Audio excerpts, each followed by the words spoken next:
Good morning, students. So in the last class we have studied the structure of megasporangia. So that is ovule. Okay.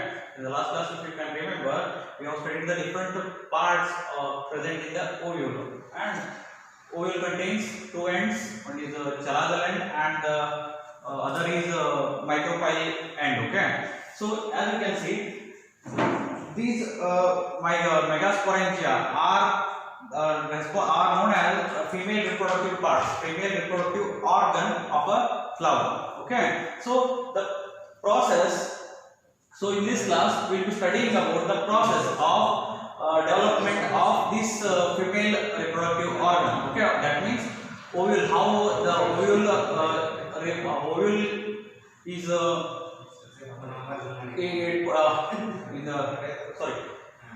how the development of this ovule take place in this class. We will be studying about the development of ovule in this class. Okay, the process we study in this class is known as the megasporogenesis. Okay, megasporogenesis. So megasporogenesis, the definition is the development, or it is the process of formation of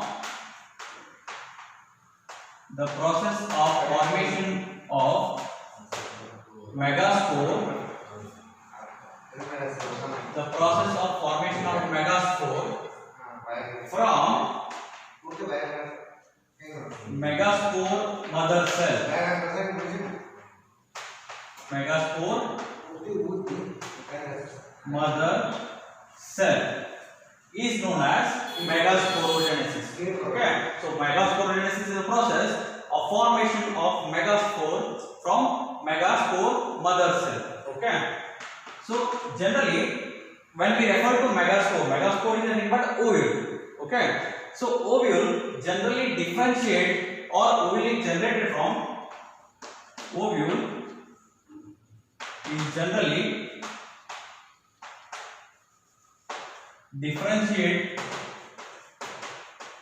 differentiate single megaspore. It generally differentiated from single megaspore mother cell. Differentiated from single megaspore mother cell. Okay, generally ovule or megaspore is differentiated from single megaspore mother cell. So this kind of process is known as monosporic development. So this kind of process is known as monosporic development.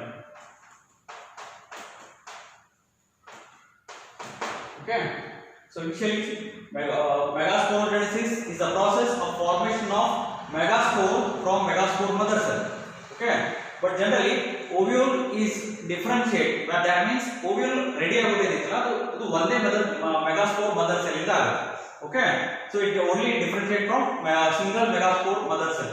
So that process where ovule is differentiated from one megaspore mother cell, that process is known as monosporic development, because as there is only one megaspore mother cell is involved, so that is the reason the ovule development is called as monosporic development. Mono refers to one. Okay, so development of ovule takes place with the help of only one megaspore mother cell. For that reason, it is called as, this process is called as monosporic development.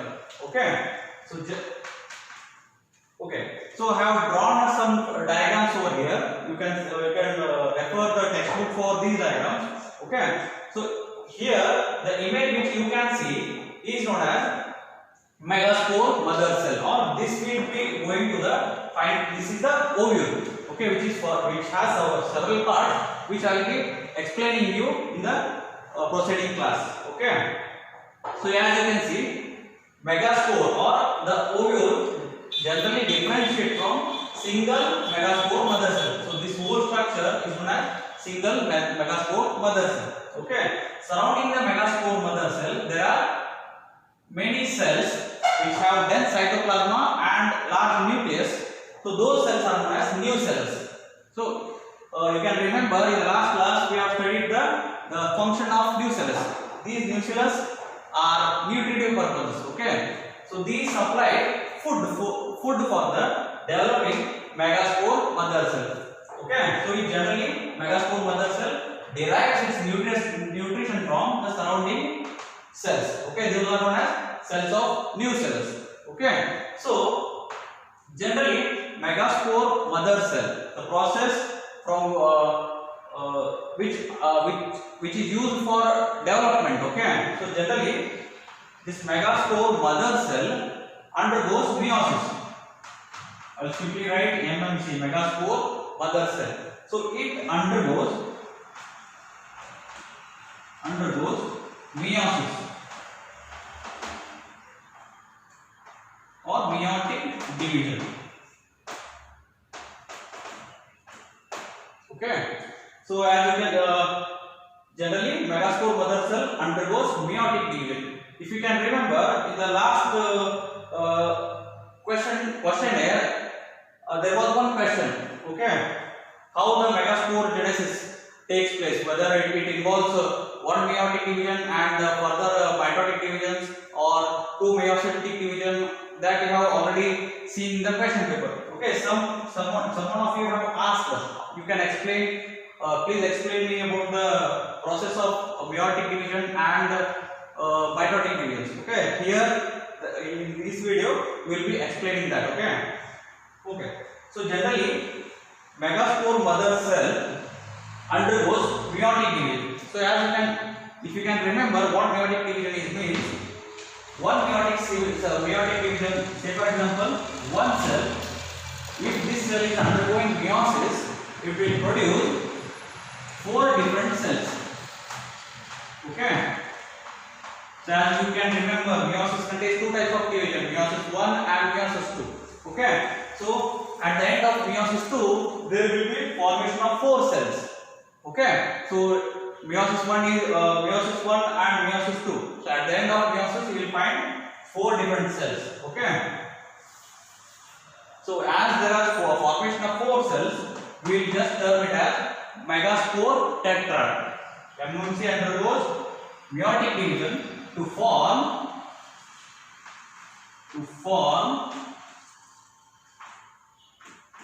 megaspore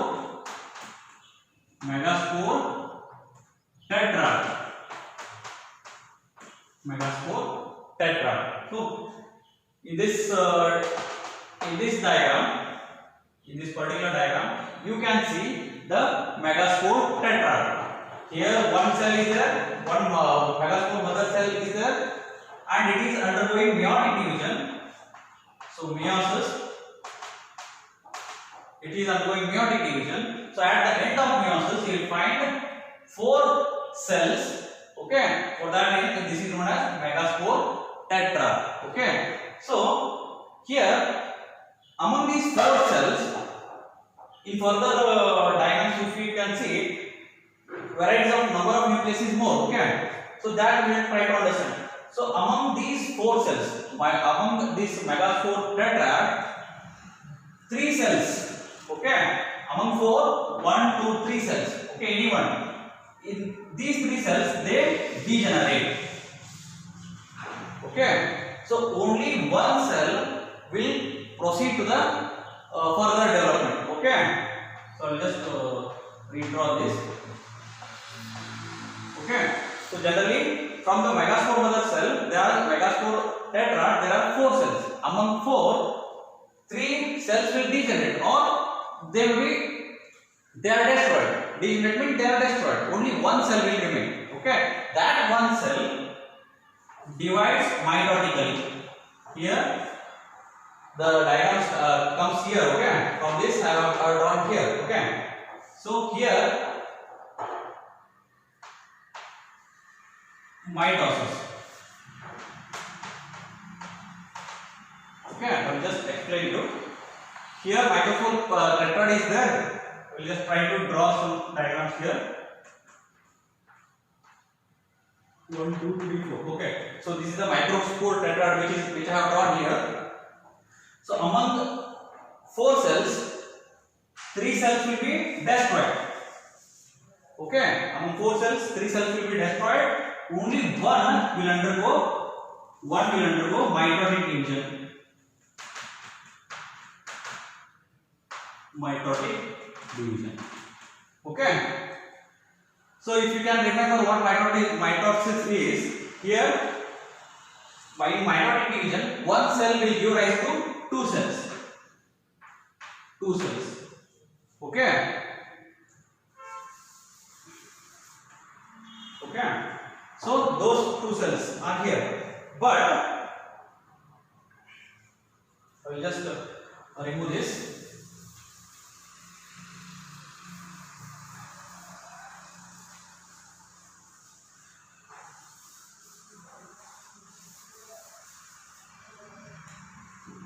Okay, as I said, megaspore tetrad, 3 cells will degenerate, only 1 cell will undergo division. But among megaspore cells, we'll just write in words. Among 4 cells, 3 cells degenerate.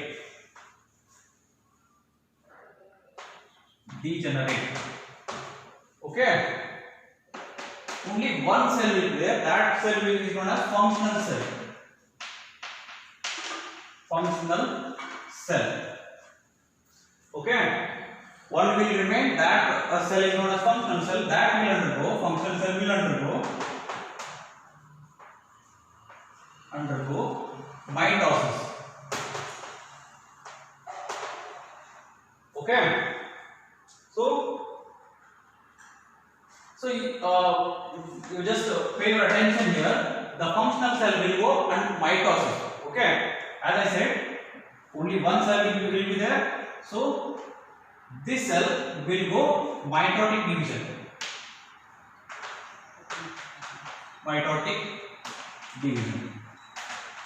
Okay. One nucleus is there. At the end of mitosis, there will be formation of 2 nucleus.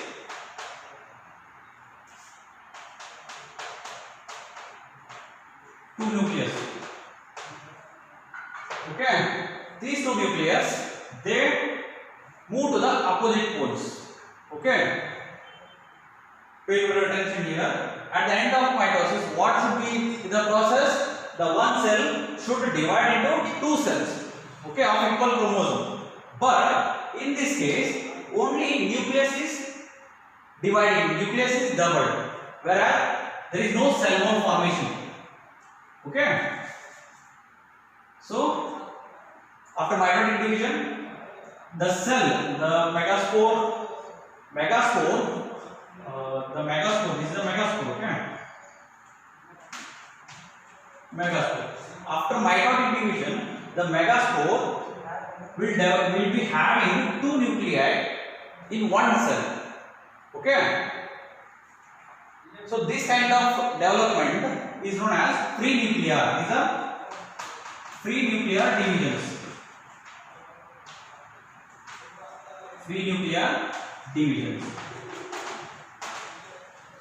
Which means only nucleus will double.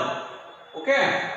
Nucleus will double, that is karyokinesis.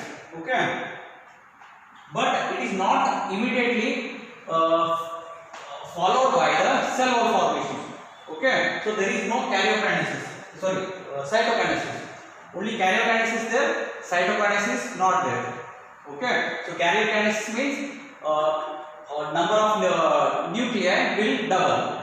Okay, so only nucleus will divide, whereas the cell will not divide, cytokinesis will not take place.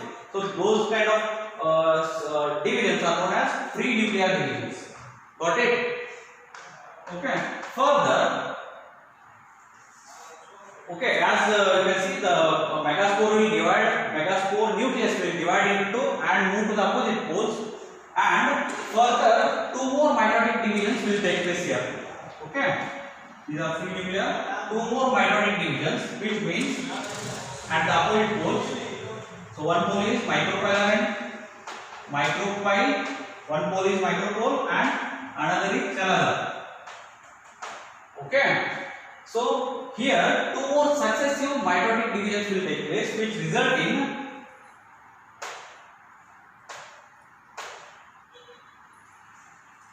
four nuclei in a single cell.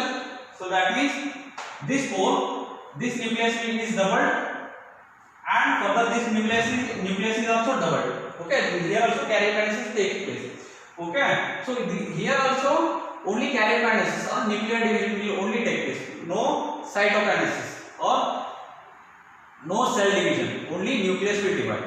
Okay. Further, this is one more time it will divide. So that means this right here.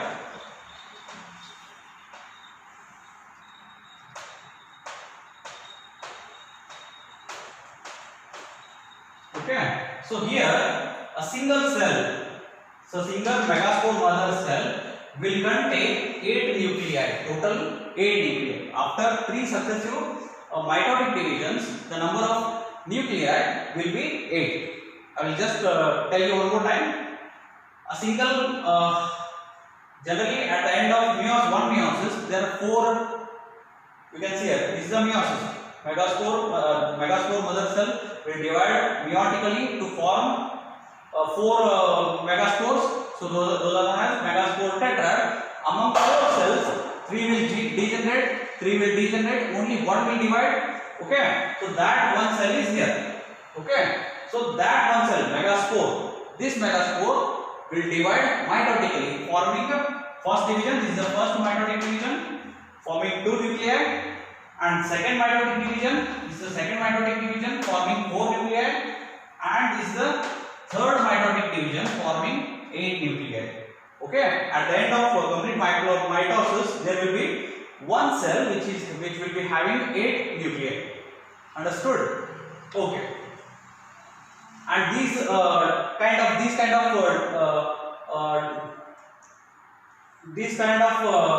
duplications are known as, this kind of divisions are known as, they are free nuclear divisions. Free nuclear means the karyokinesis is not followed by cytokinesis. That means only nuclei will divide. The cell will not divide. Cell wall formation and nucleus distribution will not be there. Okay. So only these are nucleus. Only nucleus will divide. Okay. So these kind of divisions are known as free nuclear divisions. Okay.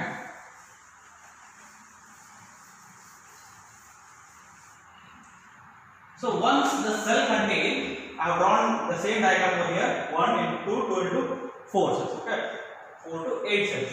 4 in the micropyle and another 4 are in chelazar. Okay, once 8 nuclear cell stage is present, at that point, among, you can see the total 8 nuclei are there, 4 here, 4 here, total 8 nuclei are there. So the megaspore will contain 8 nuclei in one cell. Okay. Out of 8 nuclei, 6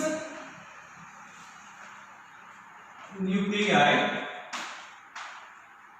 will form cell walls.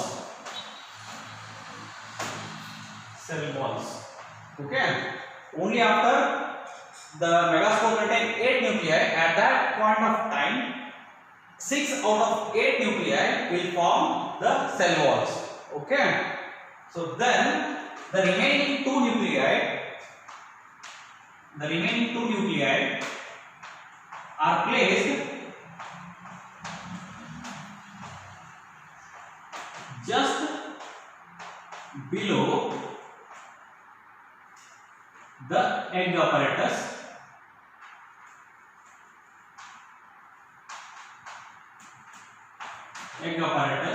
In the form of form of polar nuclei. Polar nuclei. Okay, so I will just show that diagram over here. So here the 8 nuclear state is there, one cell containing 8 nuclei. So that is formation here. Among 8 nuclei, 6 cells, 1 2 3 1 2 3, 6 cells will form a cell wall. Okay, so both these 6 cells are placed equally. In the micropolar end there are 3 cells, and in the chelazal end there are 3 cells. Okay, so just here the micropolar end, here 3 cells are there, and the chelazal end 3 cells are there. So these 3 cells are known as antipodals. The cells which are the 3 cells, the group of 3 cells placed in the chelazal end are known as antipodal cells, and the 3 cells which are placed in the micropolar end are known as synergids. Okay, so sorry, the 3 cells placed these 3 cells are known as egg apparatus. Okay, so these 3 cells are known as egg apparatus.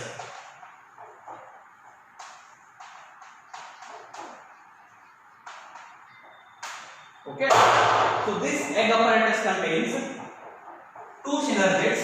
There are, wait, I will just write it here only. 2 synergids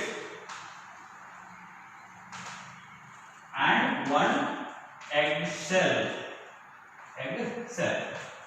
Okay, 3 cells are placed in the chelazal end are known as antipodals, and 3 cells which are placed in the micropolar end are known as egg apparatus. So this egg apparatus contains 3 cells. Among 3, 2 are known as synergids and 1 is known as egg cell.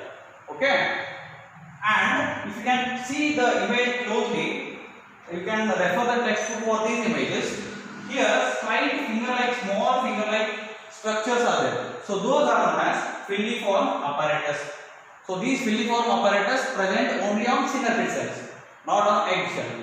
Okay, so here you can see you have not very small. It will appear very small. So better you just refer the textbook. Okay, so in the textbook you can see the image clearly. Okay, so on the synergid cells you can see small finger-like structures. Okay, those are known as filiform apparatus. The function of these filiform apparatus is to guide the pollen tube. Okay, so how it will guide?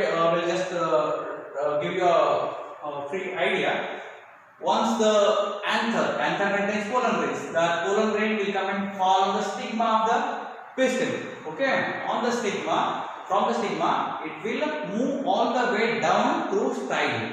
Okay, from stigma it will come to style. From style it will reach the ovary. Okay, inside the ovary there ovule is there. So this is the portion of ovule which is already developed. Okay, so once it reaches the ovule, inside the ovule the pollen will come in contact with the synergid cells. Okay, from synergid cells the pollen grain will come to synergid glands, and from here the pollen grain is directed towards the egg shell. Once the pollen grain reaches the egg shell, there it reaches the egg shell. There it will discharge 2 male gametes. One will fuse with the egg shell and the other with the polar nuclei. So that part which we study in the double fertilization portion. Okay, so that I will tell you in the next class. So now coming back to this megaspore development, we will just quickly recall. The megasporogenesis, the process of megaspore formation from the megaspore mother cell is known as megasporogenesis. Only one megaspore mother cell will give rise to ovule. Okay, will give rise to ovule. Oh, here is that one megaspore mother cell. So it undergoes meiotic. Initially, first division is meiotic division.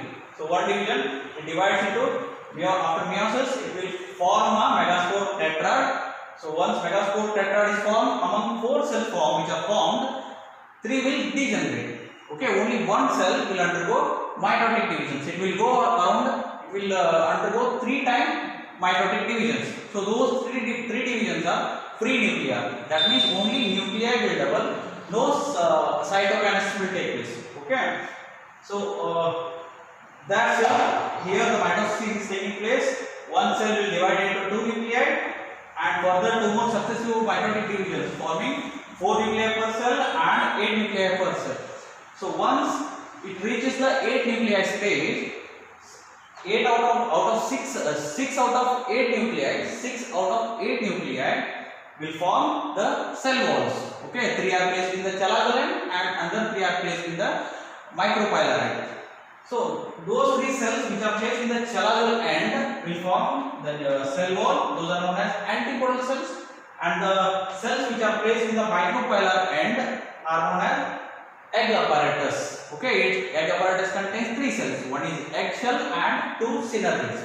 Okay, and synergids will have a filiform apparatus which will guide the pollen tube. Then 2 cells are placed just above the egg apparatus.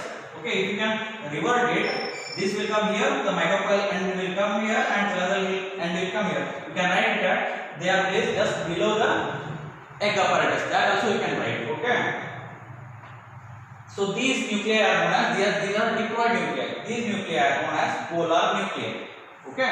So this will be the process of megasporogenesis. Okay. At the end of, I will just write one more word here.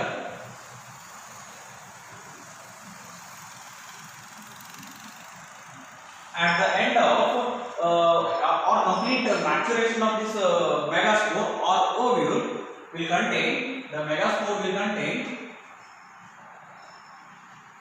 or megaspore. Wait, I will just write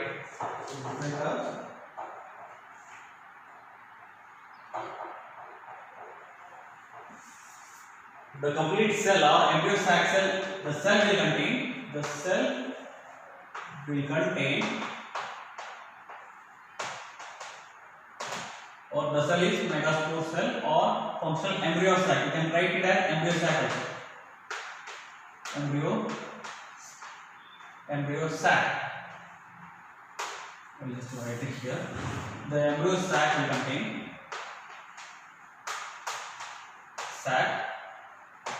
will contain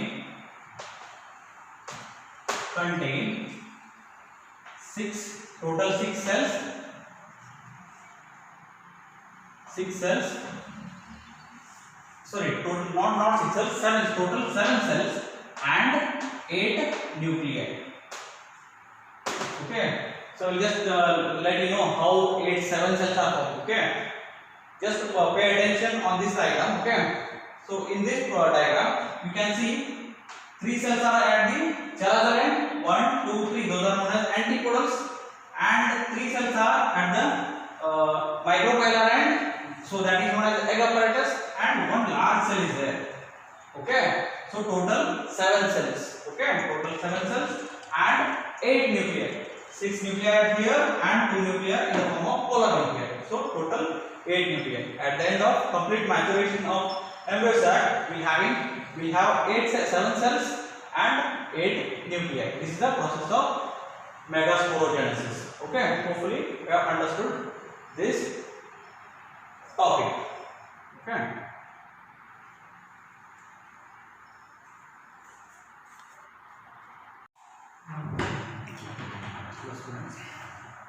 In the previous 2 topics, we have studied about the structure and the development of both the male gamete, that is pollen and the female gamete, that is ovule, okay, or megaspore. Now, to fertilization to take place, both these male and female gamete they need to brought together. Okay, so whenever they brought together, then only the fertilization will take place. Okay, so for that we have to study the one more process that is known as pollination. Okay.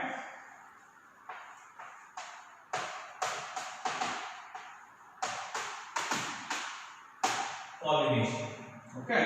So the pollination can be defined as the transfer of pollen grain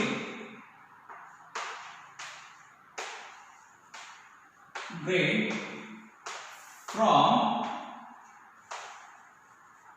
anther to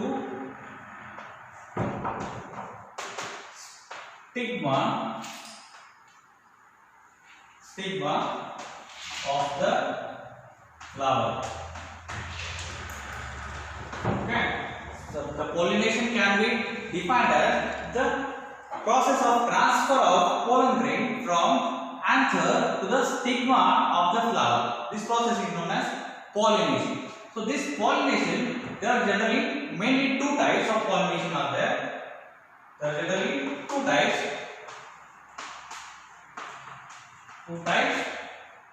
So one is self-pollination.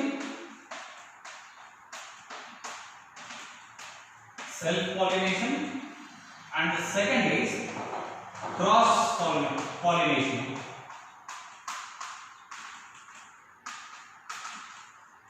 Okay, so there are generally two types of pollination. One is self-pollination and the other is cross-pollination. Okay, so just try to write it in a comparative manner so that you can understand better.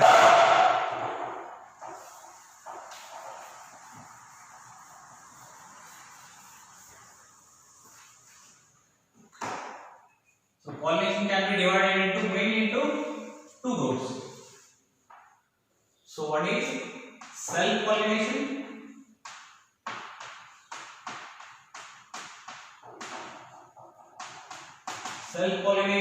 second one is cross-pollination.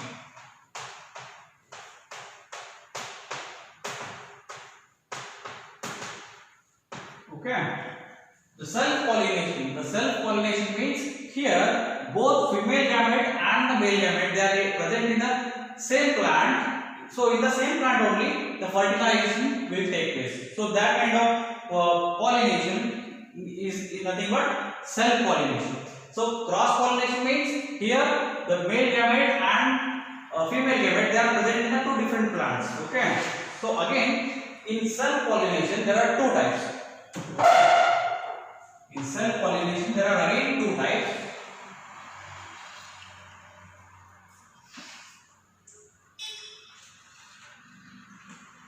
So first one is known as autogamy,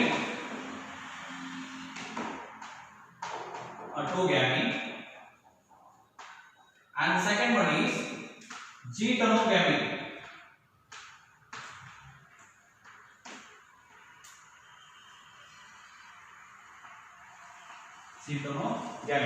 Or geitonogamy. You can call it either geitonogamy or geitonogamy. Okay, so autogamy means as name itself indicates, auto means self. Okay, autogamy means transfer of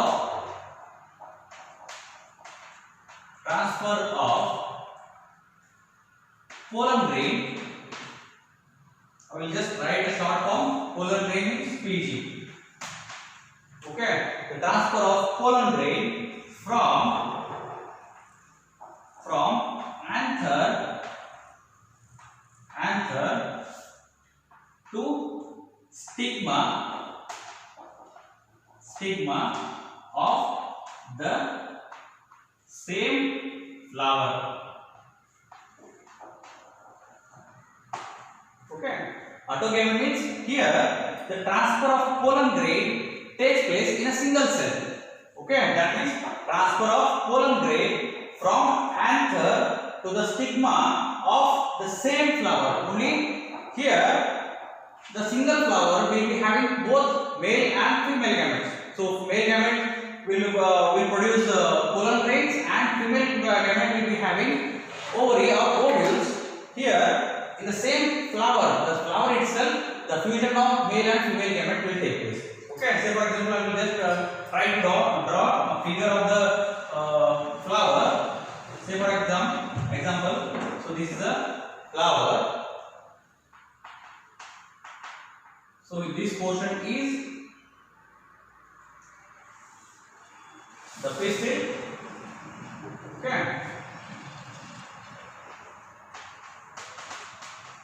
pistil and stamen. Okay, so this is a stamen.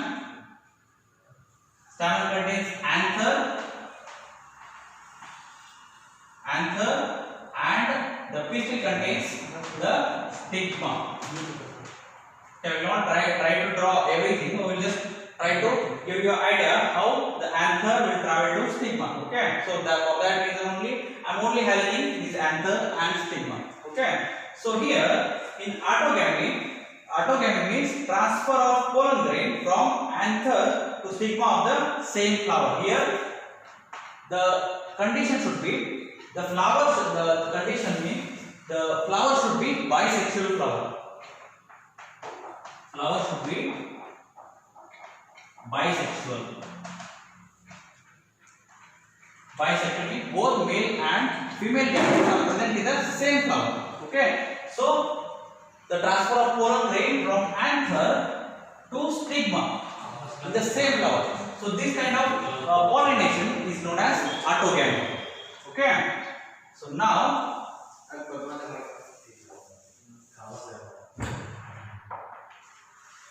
okay, next point. Next is geitonogamy or geitonogamy. Okay, so here geitonogamy means transfer of pollen grain from anther of one flower to stigma of another flower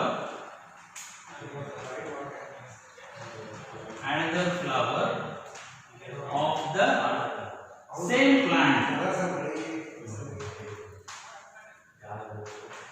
Okay, so geitonogamy, here also the transfer of pollen grain from anther to the stigma. Well, the condition here is the flowers, generally the flowers may be bisexual or unisexual, but the flowers should be of same plant, one plant only. Okay, the plant should produce the male flower as well as female flower, or the flower may be bisexual, but the transfer of pollen grain generally happens in this manner. Transfer of pollen grain from anther of one flower to the stigma of another flower of the same plant. Okay, so this kind of pollination is known as genetogamy. Okay, genetogamy. Here the flower may be bisexual or unisexual. Okay, the flower may be bisexual or unisexual, but the condition here is the transfer of pollen grain should take place from one flower to other flower of the same plant. Okay, so genetogamy means transfer of pollen grain from anther of one flower to the stigma of another flower. So this kind of pollination is known as genetogamy. Okay, so now coming to cross pollination. So this is also known as xenogamy. Cross pollination is also known as xenogamy. Xenogamy or allogamy. It is also called as allogamy. So here the transfer of pollen grain generally takes place. The transfer of pollen grain generally takes place from anther of one flower of one plant to the stigma of another flower of another plant of the same species. Okay, here there are totally two plants. Okay, so the male flower is present in one plant and the female flowering is present in another plant of the same species. Okay, here the transfer of pollen grain takes place from one plant to other plant of the same species. Okay, so this can be defined as transfer of pollen grain. Pollen grain. So if you I will just write pollen here.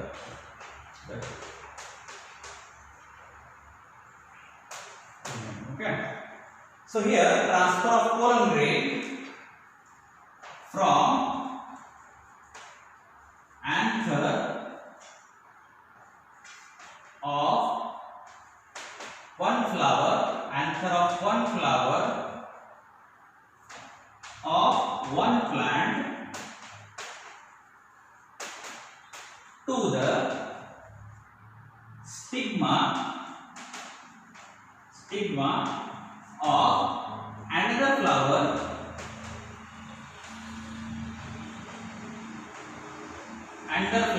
of another flower of another plant of the same species.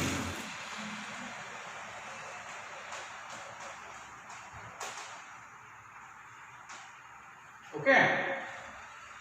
So what is xenogamy? Xenogamy means transfer of pollen grain from anther of one flower of one plant to the stigma of another flower of another plant of the same species. So that is known as cross pollination or xenogamy or allogamy.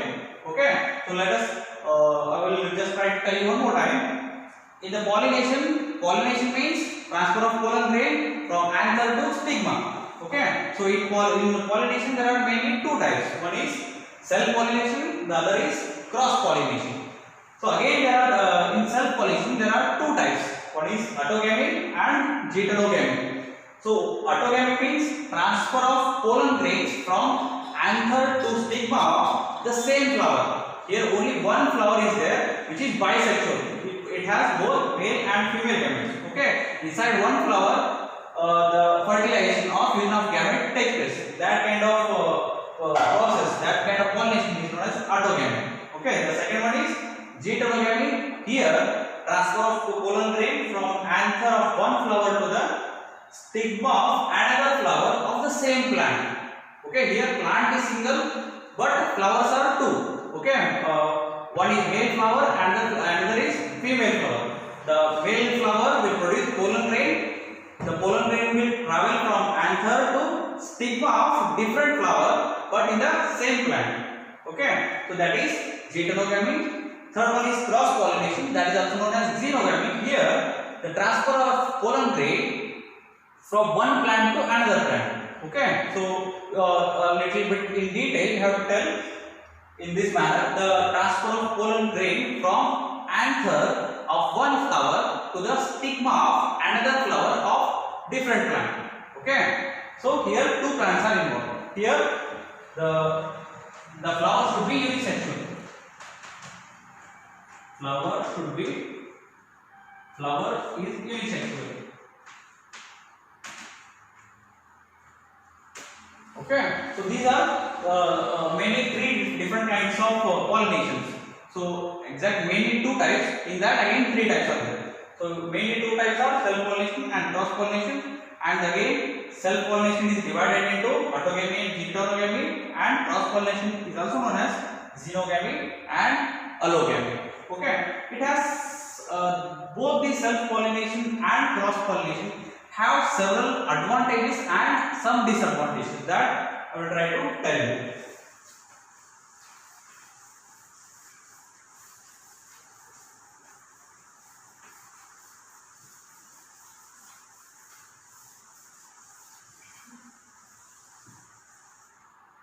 Okay. So advantages of self pollination.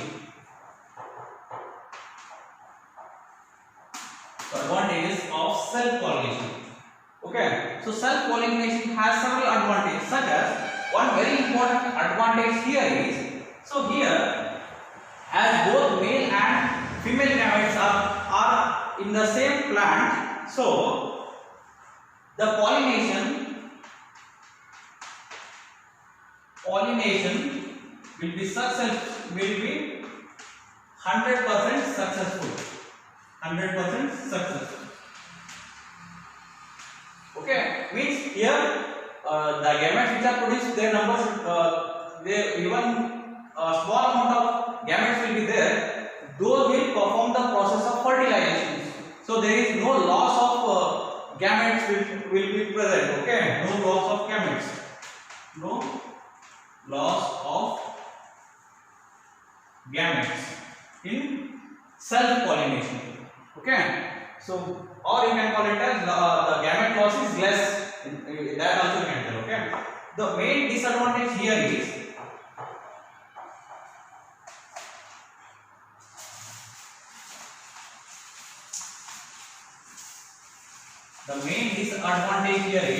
inbreeding depression. Inbreeding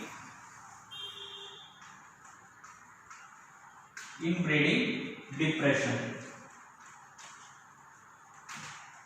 Okay, so here the main disadvantage is inbreeding depression. It means here in self pollination, the both male and female gametes are of the same plant. Okay, so the gene pool which is present, the both male and female gamete, the gene pool is of the same plant. Okay, so these same plant, same gamete will fuse on various number of times. Okay, as the both male gamete and female gamete are the same plant. So here after several reproductive cycles, generally a special kind of process which is known as inbreeding depression will take place. Okay, which means, so as the same parent is involved, both gametes, both male and female gametes will have same will be having the same gene pool. Okay, so here after several reproductive cycles, the nature has a tendency which will select the recessive trait. It will after several reproductive cycles, the nature will pick the recessive traits.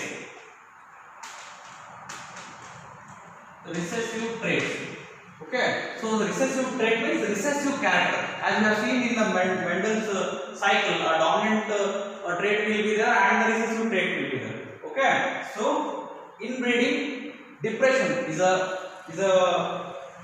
kind of process in which after several reproductive cycles of the same gene pool, so it will undergo, the nature will try to select the recessive trait. Okay, so this is a major drawback.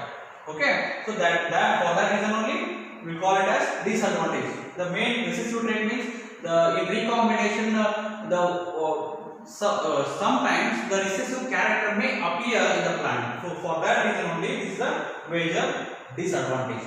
Okay, so now in the cross pollination, even in cross pollination, here cross pollination, as the definition of cross pollination is there are two plants are involved. The the transfer of pollen grain from one flower of one plant to the another flower of different plant of the same species. Okay, so here the both flowers are at two different locations. Okay, one plant is over there, and say for example, I will try to tell you one plant is over here, and the other plant is over here. Okay, so if the fusion or fertilization to take place, the pollen grain from this plant has to travel and reach this plant. Okay, if the male gamete is over here, or pollen grain, or we just write it as PG. Pollen grain is over here, it has to travel all the way to this plant to reach the stigma of the flower. So here several agents are required to bring this pollen grain to the stigma of different plant. For that reason, here agents are required. Agents of pollination. Okay. So here several agents are required. So some we will write some agents here. These agents are of two types. Okay. One is biotic agents.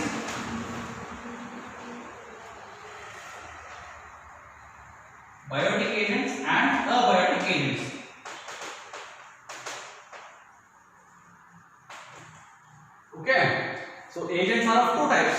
They may be live agents or they may be dead agents. For example, abiotic agents, there are two types: air and water. These two are abiotic agents which may bring these pollen grains to the from one plant to the other plant. And biotic agents are nothing but insects.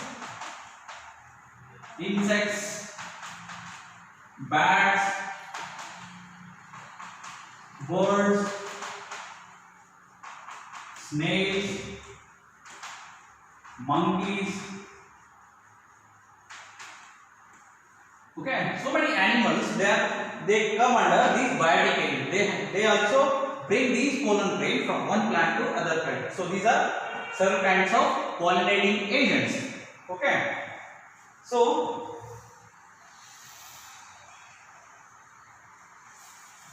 I will try to tell you about the advantage as well as the disadvantage of this cross pollination. The advantage here being, we will write advantage. The main advantage of cross pollination here is, as the pollen grain and the stigma or the male gamete as well as female gamete, they both belong to two different plants. Okay, two different plants of the same species. Here, chances of evolution are more. Chances of evolution is more. Okay, and chances of evolution with good changes. Okay, so with good changes is more. Okay, generally this evolution is very important for the changing environment the organism has to adopt. Okay, those adoption the characters which see as adoptive techniques, those come from evolution. Okay, so in cross pollination, the main advantages here is chances of evolution is more, because the male gamete will be of different gene pool and the female gamete will be of different gene pool. So here they both come in contact for the fertilization. So chances of evolution is more in cross pollination. Okay, this is the main advantage, and the disadvantage being here is,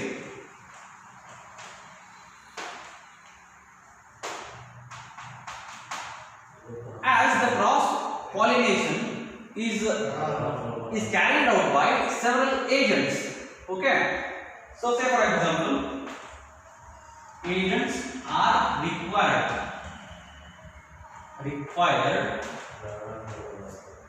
for pollination to take place.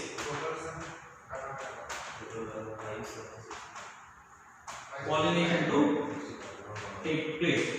Okay, say for example, I have drawn two plants over here. Okay, so if these agents are not there to perform the pollination process, so say for example, there is no agent is present there is no agent is present to carry the pollen grain towards the stigma. Okay, in that condition, the reproductive cycle will not continue. Okay, so which may lead to extinction of the species. Okay, so if the reproductive cycle does not continue, then the organism will stop its progeny. That means it will lead to extinction of a species. Okay, so for example, I will tell you one example of the plant which is present at the seashore. Okay, say for example, this is a plant which is present on the seashore. This is the sea. Okay, so say for example, abiotic component such as air is being the agent of pollination. Say for example, here several plants will be there, but at the seashore, in this area, the plants will not be there. Okay, say for example, this carries a female gamete or stigma is present on this plant, and pollen grains are present on this plant, or we simply write it as PG. Pollen grains are present at this point. Say for example, if the wind is flowing from this direction, then there is a chance of pollen grain to fall on this plant. Okay, so the pollen grain from this plant will fall on the stigma of this plant. Okay. Say for example, if the wind is flowing in the opposite direction whenever the reproductive cycle is going on, in that condition, if the wind is blowing in the opposite direction, say for example, the wind is coming from the seaside. Okay, so there the stigma will be here. Here the wind will carry these pollen grains away from the plant. Okay, in this type of condition, the reproductive cycle or fertilization will not take place, so it will not produce its progeny. Got it? So if the plant is not able to produce its progeny, so it will lead to the extinction of the species. Okay, so this is the major drawback, because the major drawback is agents are required for pollination to take place. So this is a disadvantage also. Okay, so there are several plants have adopted different kinds of techniques for this pollination to take place. So those adaptations we will try to see in the next class. Okay, so there are several advantages even for self pollination as well as cross pollination. There are several adaptations are being made in the plants. Those adaptations we will try to see in the next class. Thank you.